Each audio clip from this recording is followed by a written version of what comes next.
حضرت ابو کبشہ عمرو بن سعد الانماری رضی اللہ تعالی عنہ سے روایت ہے کہ انہوں نے رسول اللہ صلی اللہ علیہ وسلم کو فرماتے ہوئے سنا کہ میں 3 باتوں پر قسم کھاتا ہوں اور ایک بات تمہیں بتاتا ہوں، اسے یاد رکھو کہ کسی بندے کا مال صدقہ کرنے سے کم نہیں ہوتا، اور جس پر ظلم کیا جائے وہ اس پہ صبر کرے تو اللہ تعالیٰ ضرور اس کی عزت میں اضافہ فرماتا ہے، اور جو شخص مانگنے کا دروازہ کھولتا ہے تو اللہ تعالیٰ اس پر فقر اور محتاجی کا دروازہ کھول دیتا ہے۔ اور ایک بات میں تمہیں بتاتا ہوں، پس اسے یاد رکھو۔ دنیا میں 4 قسم کے لوگ ہیں۔ ایک وہ بندہ جسے اللہ نے مال اور علم عطا کیا، پھر وہ ان کے بارے میں اللہ سے ڈرتا ہے اور رشتہ داروں سے حسن سلوک کرتا ہے، اور ان میں جو اللہ کا حق ہے اسے پہچانتا ہے، اور یہ شخص جنت کے سب سے افضل درجوں میں ہوگا، بہت اونچا۔ اور وہ بندہ جسے اللہ نے علم تو دیا مگر مال نہیں دیا، بس وہ سچی نیت رکھتا ہے اور کہتا ہے اگر میرے پاس مال ہوتا تو یقیناً میں بھی فلاں آدمی کی طرح عمل کرتا، اور فلاں سے مراد اس کی اوپر والی کیٹیگری ہے کہ جس شخص کو اللہ نے مال اور علم دونوں دیے، بس اس کی نیت یہ ہے تو اس کا اور پہلے شخص کا اجر برابر ہے، وہ بھی درجوں کے اعتبار سے قیامت کے دن بلند ترین درجوں میں ہوگا۔ اور وہ بندہ جسے اللہ نے مال دیا اور علم نہیں دیا، بس وہ بغیر علم کے اندھا دھند طریقے سے خرچ کرتا ہے، اس کے بارے میں نہ اپنے رب سے ڈرتا ہے، نہ رشتہ داروں کے حقوق ادا کرتا ہے، اور نہ اللہ کا کوئی حق اس میں پہچانتا ہے، نہ اللہ کا حق دیتا نہ بندوں کا، تو یہ سب سے بدترین منزلت پر ہے۔ اور وہ بندہ نہیں عطا کیا اس کو اللہ نے مال اور نہ علم، تو وہ کہتا ہے اگر میرے پاس مال ہوتا تو یقیناً میں بھی فلاں آدمی کی طرح عمل کرتا، اور فلاں سے مراد اس کی اوپر والی کیٹیگری ہے جو اپنا مال بے انتظامی سے اندھا دھند خرچ کر رہا ہے، بس اس کی نیت یہ ہے تو ان دونوں کا بوجھ برابر ہے۔ اب آپ یہاں دیکھیے کہ آپ صلی اللہ علیہ وسلم نے ساری دنیا کے لوگوں کو 4 حصوں میں بانٹ دیا۔ ایک وہ جس کے پاس مال بھی ہے اور علم بھی ہے، اور جس کو اللہ یہ 2 نعمتیں دے دے اس کی خوش قسمتی کا تو کیا ٹھکانا۔ وہ کیا کرتا ہے؟ مال کو اپنے علم کے ساتھ ایسی ایسی جگہوں پہ خرچ کرتا ہے جہاں سے وہ بہترین فائدے اٹھاتا ہے، یعنی درجہ یا اس کا اجر اور ثواب بہترین پاتا ہے۔ یہ بالکل ایسے ہی ہے کہ جیسے آپ دیکھیں ایک بالکل ان پڑھ تاجر ہوتا ہے جو نہ مارکیٹ کو جانتا ہے، نہ تجارت کے اصول قاعدے جانتا ہے، نہ اسے کوئی پتا ہے، اور وہ تجارت کرنے کھڑا ہو جاتا ہے، تو وہ مال کہاں لگائے گا؟ گواں بیٹھے گا، لاس کر لے گا۔ اور ایک وہ ہے جو پڑھا لکھا تاجر ہے، تجارت سے پہلے اس نے ایک ڈگری کی، یا ڈگری نہیں بھی کی تو ایک تجربہ حاصل کیا ہے، اور وہ مارکیٹ کو بھی جانتا ہے، حالات بھی جانتا ہے بہتر طور پر، اب وہ باقی سب سے آگے نکلتا چلا جائے گا، یعنی اس کا جو پروفٹ ریٹ ہے یا اس کا جو نفع کا جو مقام ہے وہ تو بہت آگے، وہ تو تھوڑے ہی عرصے میں بہت کچھ کما جائے گا، کیونکہ اس کو پتا ہے کہ مال کو کہاں لگانا ہے اور کیسے لگانا ہے۔ اس کے برعکس ناسمجھ شخص کچھ بھی نہیں کر سکے گا، مال ضائع کر دے گا۔ جیسے دنیا میں علم والے مال کو بہتر طور پر استعمال کرنا جانتے ہیں، اسی طرح دین کے علم کے ساتھ بھی انسان اپنے مال کی یا منی مینجمنٹ جو ہے اس کی بہترین حسن تدبیر کرتا ہے اور بہترین جگہوں پر خرچ کرتا ہے۔ مثلا بظاہر عام لوگوں کو وہ ایک چھوٹا سا کام نظر آتا ہے، یہ چھوٹی سی نیکی نظر آتی ہے، لیکن اس کے نزدیک وہ بہت بڑی نیکی ہوتی ہے اور وہ سوچ سمجھ کے خرچ کرتا ہے۔ ایسا شخص بعض اوقات چھوٹی چھوٹی نیکیوں سے بھی بہت بڑے درجے پاتا ہے، ذرے سے بھی وہ اجر عظیمہ کماتا ہے، اپنی اچھی نیت کی وجہ سے، اپنے اچھے طریقے کی وجہ سے، سمجھداری کی وجہ سے۔ تو نتیجہ کیا ہوگا؟ قیامت کے دن وہ اعلیٰ ترین مقام پر ہوگا۔ ایک دوسرا شخص ہے، اس کے پاس مال کوئی نہیں لیکن علم ہے، اس علم کی بنا پر وہ یہ سوچ رکھتا ہے کہ اگر کبھی میرے پاس بھی مال آیا تو میں بھی فلاں کی طرح کا، اس کو آئیڈیالائز کر رہا ہے، فلاں کی طرح نیکی کے کام کروں گا، اور یہ اس کی سچی نیت ہے۔ تو نیت کہتے ہیں پکے ارادے کو، نیت خوش خیالی کو نہیں کہتے، یا کسی خوش فہمی کا نام نیت نہیں ہوتا۔ ہم عام طور پر نیت کس کو قرار دیتے ہیں؟ بس ایک خیال آ جانا، وہ بڑی اچھی نیت ہے، اور تھوڑی دیر کے لیے خوش ہو جانا اپنی نیت سے۔ نہیں، نیت محض خیال نہیں، نیت کیا ہے؟ پکا ارادہ، سچا عزم۔ دنیا ادھر کی ادھر ہو جائے اور وہ شخص نہ بدلے، اس کی نیت نہ پھرے، اس کے ارادے نہ بدلیں، حالات کچھ بھی ہو اس کے ارادے نہ بدلیں۔ ہمارا عام طور پہ کیا حال ہوتا ہے؟ جب ہم اللہ سے راضی ہوتے ہیں تو اللہ کی راہ میں بہت کچھ خرچ کرنا چاہتے ہیں، نیکی بھی بڑی کرنا چاہتے ہیں، جب اللہ سے ناراض ہوتے ہیں پھر کیا کرتے ہیں؟ کسی بندے سے ہم راضی ہوتے ہیں تو اس پہ خوب لٹاتے ہیں، اور جب اگر اس بندے سے ناراض ہو جائے تو پھر ہم اس کو کیا دیتے ہیں؟ پھر اس کو آگ کر دیتے ہیں۔ ایسا ہی ہے نا؟ تو یہ سچی نیت ہے۔ پکا ارادہ نیکی کرنے کا نہیں. پکے ارادے والا کون ہوتا ہے؟ جو کسی کی تعریف، تنقید، حالات کے اچھے یا برے ہونے سے کوئی اثر قبول نہ کرے. جو اس نے نیکی کا ارادہ کیا تھا، ٹھانا تھا، وہ اس پہ جمع رہے کہ میں کسی کی باتوں میں آ کر اپنا کام چھوڑ دوں، کسی کے بہلانے سے، کسی اور دنیا کے حقیر فائدے کی خاطر میں اپنے مشن کو قربان کر دوں. نہیں، وہ احمق و بے وقوف شخص نہیں ہے کہ ایک ہوا کے جھونکے سے ادھر کو اڑ جائے اور دوسرا آیا تو ادھر اڑ جائے. وہ جم کے رہتا ہے اپنے مشن میں، اپنے سوچ میں، اپنے نیکی کا جو ارادہ اس نے کیا اس کو کوئی چیز متزلزل نہیں کرتی. ہمارا حال دیکھیں نا، ہم کئی دفعہ مال خرچ کرنے کا سوچتے ہیں، پھر تھوڑی دیر بعد شیطان آ جاتا ہے اور وہ کیا کرتا ہے؟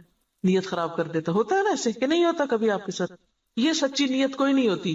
سچی نیت تو وہ ہوتی ہے کہ بس آپ نے کر لی اور اب دنیا ادھر کی ادھر ہو جائے اور آپ نے کرنا ہی کرنا.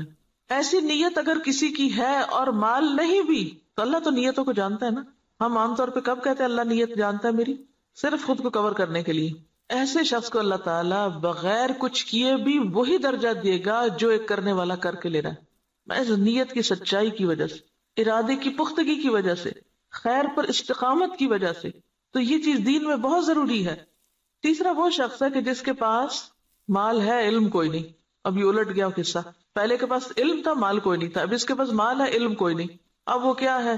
بس جدھر اس کی خواہش نفس کہتی ہے، جدھر لوگ کہتے ہیں، جدھر اور لوگ جو کچھ کر رہے ہیں وہ بھی اندھا دھند وہی مال خرچ کرنا شروع کر دیتا ہے، دکھاوے میں، ریاکاری میں اور دنیاوی شہرت کے لیے. اب ظاہر پوچھ ہوگی. آپ کو پتا ہے کہ ابن آدم کے قدم ٹلیں گے نہیں قیامت کے دن جب تک کہ وہ 5 باتوں کے جواب نہ دے دے. اور اس میں سے ایک سوال کیا ہوگا؟ مال کہاں سے کمایا اور کہاں خرچ کیا، یہ پوچھا جائے گا. ایسا نہیں ہے کہ بس آپ چھوڑ دیے جائیں گے کہ اللہ میرا مال تھا، میری مرضی. یہ بات نہیں ہے. مال اللہ کی دی ہوئی ایک امانت ہے آپ کے پاس، اس کو اللہ کی مرضی کے مطابق ہی خرچ کرنا ہے. یہ نہیں کہ اگر آپ کو مال مل گیا تو اختیار بھی مل گیا. منمانی کرنے کا اختیار تو نہیں مل جاتا مال ملنے سے، یہ ملتا ہے ویسے ہم نے لیا ہوا ہے. ہم اپنے مال کو خرچ کرتے وقت کیا ذہن میں رکھ کے خرچ کرتے ہیں؟ میرا مال، میری مرضی، کیا مرضی کرو. کوئی سمجھائے بھی تو ہم کیا کہتے ہیں؟ جہاں جی چاہے اڑاؤں. تم کون ہوتے مجھے کچھ کہنے والے؟ میرے پیسے ہیں نا، جو چاہوں کروں. اور وہ اس کی نیت کیا ہے؟ کوئی اس کی نیت نہیں. خاص طور پر جو حدیث کے الفاظ نا قابل غور ہے، لا یصل فیہ رحمہ ولا یعلم للہ فیہ حقا. نہ رشتہ داروں کو دیتا ہے اور نہ اللہ کا حق پہچانتا ہے، نہ فی سبیل اللہ خرچ کرتا ہے. یہ مالدار شخص قیامت کے دن سب سے بدترین جگہ پر ہوگا کہ جس کو اللہ نے دنیا میں مال تو دیا لیکن اس کے پاس کوئی سمجھ نہیں ہے کہ اس نے اس کے ساتھ کرنا کیا ہے. اور چوتھا وہ ہے بدقسمت کہ جس کے پاس ہے بھی کچھ نہیں ہاتھ میں لیکن آئیڈیالائز اس کو کرتا ہے. ہی اس تیسرے شخص کو کہ جو غلط جگہوں پہ مال خرچ کر رہا ہے. عام طور پر ہم لوگ کس کی پیروی کرنا چاہتے ہیں؟ اس شخص کی جس کے پاس مال ہے اور وہ نیکی کے راستے میں خرچ کرتا ہے، یا اس کی جس کے پاس مال ہے اور وہ دکھاووں کے لیے خرچ کرتا ہے؟ انڈیا کا کوئی امیر ترین شخص اور وہ کہتا ہے کہ میں کھانا تو 2 وقت کا کھاؤں گا، لیکن اگر کوئی شخص اعلیٰ تعلیم حاصل کرنے کے لیے وظیفہ چاہے تو اپنے مال میں سے اس پہ خرچ کروں گا. تو یہ کیسی مثال ہے نا کہ اس کے پاس ہے بہت کچھ لیکن وہ صرف ذاتی عیاشی میں نہیں اڑا رہا، وہ اعلیٰ مقاصد میں خرچ کر رہا ہے. اور لوگوں کے لیے ایک مثال یہ بھی، اور ایک وہ شخص ہے کہ جس کے پاس ہے اور وہ محض خواہشات کی تکمیل میں اور ذاتی خوشی میں خرچ کر رہا ہے. تو نتیجہ کیا ہے؟ باقی لوگ بھی اس کو آئیڈیالائز کر رہے ہیں اور وہی کچھ کر رہے ہیں. آج آپ دیکھیں کہ ہمارے معاشرے میں جس طرح نمود و نمائش ہو گئی ہے یا اس کے مظاہر جو نظر آتے ہیں، اس کے پیچھے کیا چیز ہے؟ فضول خرچی کے پیچھے کیا نفسیات ہوتی؟ دکھاوا اور نمود و نمائش کے پیچھے کیا ذاتی بڑائی کا جذبہ کہ لوگ مجھے بڑا مان لیں. تو قیامت کے دن ایسا شخص کہاں ہوگا؟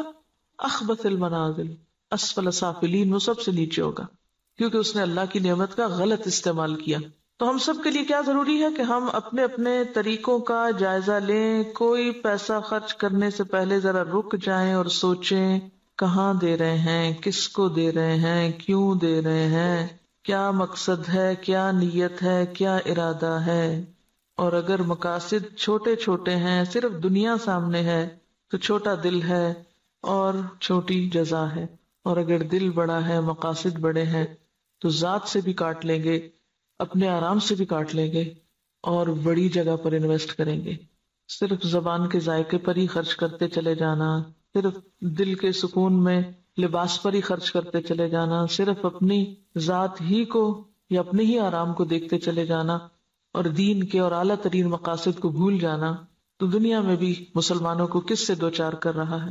اب دیکھیے، ہم نے بہت اس پر پہلے بھی بات کی تھی کہ ترقی یافتہ قومیں، آپ کو پتا 40% تک ٹیکس ہوتا ہے ان کا، 40 بازوں کا 60% بھی ٹیکس ہوتا ہے، کہ آپ نے 100 روپے کمایا 60 روپے دے دیجئے گورنمنٹ کو، وہ آپ کے لیے سڑکیں بنائے، اسپتال بنائے، ریسرچ سینٹر قائم کرے تاکہ قوم ترقی کرے۔ ہمارا کیا حال ہوتا ہے کہ ہم جتنا بھی کمائیں وہ سارے کا سارا پلٹ کر اپنی جیب میں ڈالیں، گھر ہمارا محل ہو، سڑک اور گلی چاہے ہماری ٹوٹی پھوٹی ہو۔ اسی وجہ سے ہم اس حال میں ہیں کہ ہم بڑے مقاصد میں خرچ نہیں کر سکتے، اپنی ذات کے لیے اور اپنے ہی لیے، اور پھر اپنے اوپر خرچ کرنے کے لیے ایسے ایسے طریقے اختیار کرتے ہیں کہ جس سے اجتماعی فائدہ پیچھے چلا جاتا ہے۔ اب دیکھیے کہ ایک قطرہ جب دریا میں ملتا ہے تو کیا ہو جاتا ہے، وہ کیا کہلاتا ہے؟ دریا کہلاتا ہے۔ اور جب وہ صرف قطرہ رہتا ہے تو وہ اپنی انفرادیت بھی کھو دیتا ہے، اپنی آئیڈینٹی بھی ختم کر دیتا ہے۔ اگر ہم صرف اپنی ذات کو نمایاں کرتے رہے ختم ہو کے رہ جائیں گے، اور اگر ہم نے یہ سب کچھ اچھے مقاصد کے لیے اپنے آپ کو بھی اور اپنے مال اور اپنے اوقات کو بھی لگایا تو پھر اعلیٰ ترین منازل پا سکتے ہیں۔ یہاں جو بات یاد رکھنے کی ہے، بظاہر تو حدیث بالکل واضح ہے، مطلب صاف ہے، سمجھ میں آنے والا ہے، لیکن عملی طور پہ کیا کرنا ہے؟ ہر شخص اپنے اوپر کچھ نہ کچھ صدقہ لازم کرے، کچھ نہ کچھ کسی کو ضرور دیں، چھوٹا ہو یا بڑا، اور دے کے تجربہ کریں کہ یہ بات کس قدر سچی ہے۔ آپ دے کمی نہیں ہوگی، اس سے زیادہ آئے گا۔ نمبر 2، سوچیں کس نے آپ پر کوئی ظلم یا زیادتی کی، نہیں یاد آ رہا تو ذرا غور سے یہ ذرا ذہن پہ زور ڈالیں۔ میرا نہیں خیال زور ڈالنے کی ضرورت، ایسی باتیں تو ہمیں ہر وقت یاد رہتی ہیں۔ کس نے میرے ساتھ کیا زیادتی کی ہوئی، سوچیں کس نے میرے ساتھ کیا ظلم کیا اور میں نے اب تک اس کو معاف نہیں کیا، ان سب کو آج معاف کر دیں، اور اپنے دل سے ان ظلم و زیادتی کے باتوں کو نکال کے دروازہ بند کر دیں، صاف کر دیں، صفائی کر دیں دل کی۔ معاف کرنے کا سب سے بڑا فائدہ صرف انسان کو خود ہوتا ہے، اپنا دل اطمینان میں آ جائے گا، اچھا کوئی بات نہیں، وہ بھی انسان ہے نا، پتہ نہیں اس کی کیا کیا مجبوریاں، اس کو کیا کیا کمی ہے، اس پہ کیا ظلم و زیادتی زندگی میں ہوئی، اس کو کیا کیا محرومی ہوئی، اس کو معلوم نہیں کیسا ماحول ملا، تو اس کو معاف کر دیں۔ اس کا کہاں سے پتا چلے گا کہ آپ نے معاف کیا؟ آج کے بعد ان باتوں کو زبان پہ نہیں لانا، چھیڑنا نہیں، ذکر نہیں کرنا، ورنہ ہوتا کیا ہے، جب کوئی آپ کو مزید پھر دوبارہ زیادتی کرتا ہے تو آپ جس چیز کو معاف کر چکے تھے اس کو بھی ساتھ جمع کر لیتے ہیں، اگلی زیادتی تو اگلی ہے، پچھلی بھی ساری لے آتے ہیں واپس۔ کڑوی باتیں نہیں دہرانی، منہ کڑوا ہو جاتا ہے۔ صبر، برداشت، پی جائیں۔ یہ صرف آپ کی سوچ کی بات ہے، آپ سوچیں کہ میں نے کر دیا اور آپ دیکھیں کہ اللہ آپ کی مدد کرے گا اور ہو جائے گا، کیونکہ میں نے بارہا اس کا تجربہ کیا ہے، بارہا، اور اتنا فائدہ ہوا ہے، میں تو یہ کہتی اللہ میرے حافظے سے بھی نکال دے، میرے پاس وقت نہیں ہے ان باتوں کو یاد کرنے کا۔ اور جو زیادتی کرے اس کے ساتھ احسان، وہ بے رخی کرے آپ اس کے پاس چلے جائیں۔ ہے مشکل، لیکن نبی صلی اللہ علیہ وسلم نے قسم کھا کے یہ بات فرمائی ہے، اگر آپ کو واقعی آپ کی قسم پر اعتبار ہے، آپ یہ سوچیے مجھے اپنے پیغمبر کی قسم کا اعتبار ہے، اللہ میری عزت میں ضرور اضافہ کرے گا اگر میں دوسرے کو معاف کر دوں گا۔ اور یہاں صرف معاف نہیں کرنے کی بات بلکہ صبر علیہا، کیونکہ جب تک صبر نہ ہو، برداشت نہ ہو، معاف نہیں ہو سکتا۔ معاف کرنے کے لیے اسے پینا پڑتا ہے، جیسے دوائی کا کڑوا گھونٹ پیا جاتا ہے۔ اور اگر آپ یہ نہیں کر سکتے نا، پھر اپنی معافی کی بھی توقع کم کر دیں۔ آپ اگر دوسروں کو نہیں معاف کر سکتے تو مت پھر امید رکھیں کہ آپ کو معاف کیا جائے۔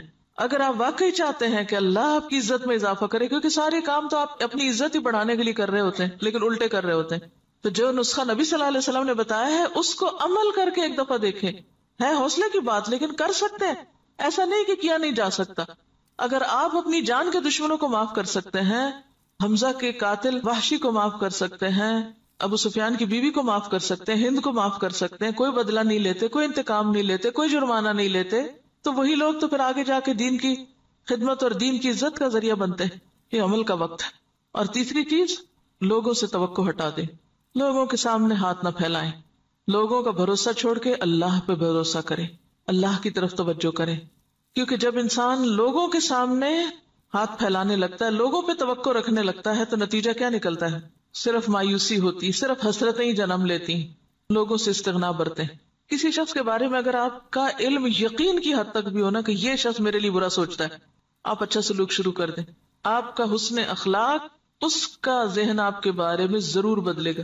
لیکن اگر آپ دوسری طرح معاملہ کرتے رہیں، دو چار تانے دے کے، دو چار پچھلی باتیں یاد کرا کے، شکوے شکایتیں کر کے، سوال پیدا نہیں ہوتا کہ خود بھی راحت پائیں اور دوسرے بھی آپ سے پائیں، اور آپ ان انعامات کو پا سکیں جو اللہ نے صرف ان قربانی کرنے والوں کے ہی لیے لکھے. پہلے حدیث میں مال کا صدقہ ہے، دوسری حدیث میں عزت کا صدقہ ہے، نفس کا صدقہ ہے. مال کا صدقہ پھر آسان ہے، عزت کا صدقہ مشکل. لیکن جو جھکے گا وہی بلند ہو سکے گا، اکڑنے والا کبھی بلند نہیں ہو سکتا. انک لن تخرق الارض ولن تبلغ الجبال طولا. سبحانک اللہم وبحمدک نشہد ان لا الہ الا انت نستغفرک ونتوب الیک. السلام علیکم ورحمۃ اللہ وبرکاتہ.